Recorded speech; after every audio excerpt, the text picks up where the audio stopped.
Hi, my name is Rian Thum, and the title of my book is The Sacred Routes of Uyghur History.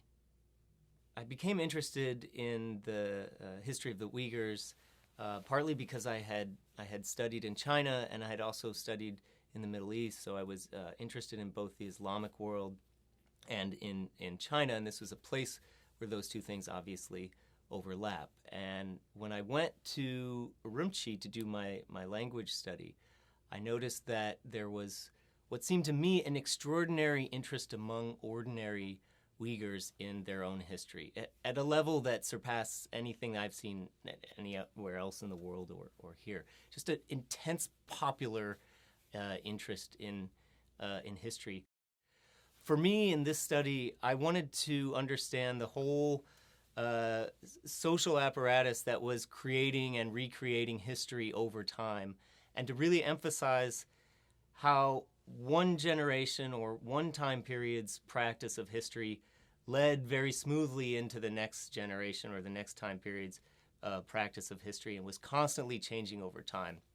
And it is so much more than the text, that it's about journeys, about gestures, about defeating the censors, about making friends who can tell you new truths about the past that you couldn't find otherwise.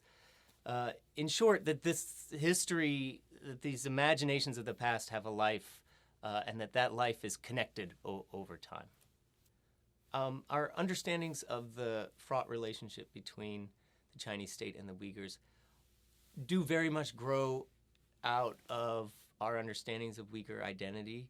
And I think by reimagining Uyghur identity, although that's not the primary purpose of the study, the primary purpose is more to understand what Uyghurs contribute to our understanding of history.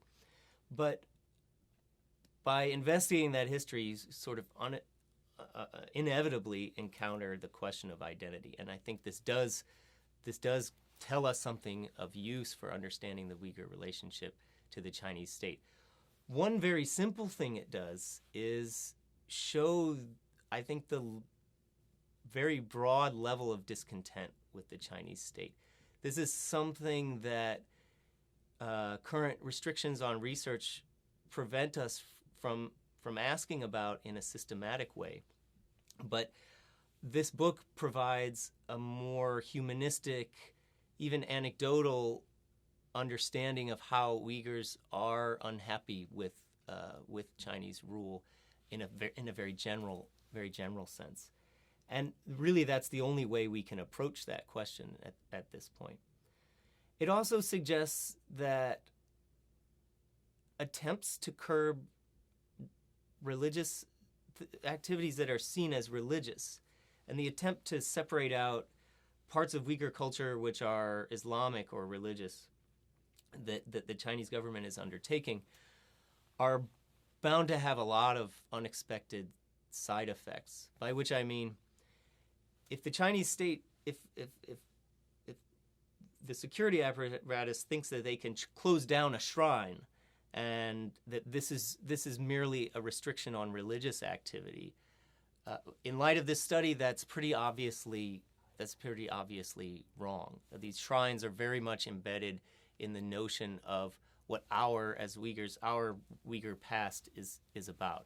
And so there's really no way to say, well, we want to allow for free expression of Uyghur identity or free practice of Uyghur culture, but just except for, quote, illegal religious practices. Because a great majority of, well, maybe not a majority, but a great part of what is important for Uyghurs in their self-understanding is, in fact, religious activities, and precisely those religious activities that are often called illegal by the Chinese state, which generally just means that they don't match the national party's vision of Islam.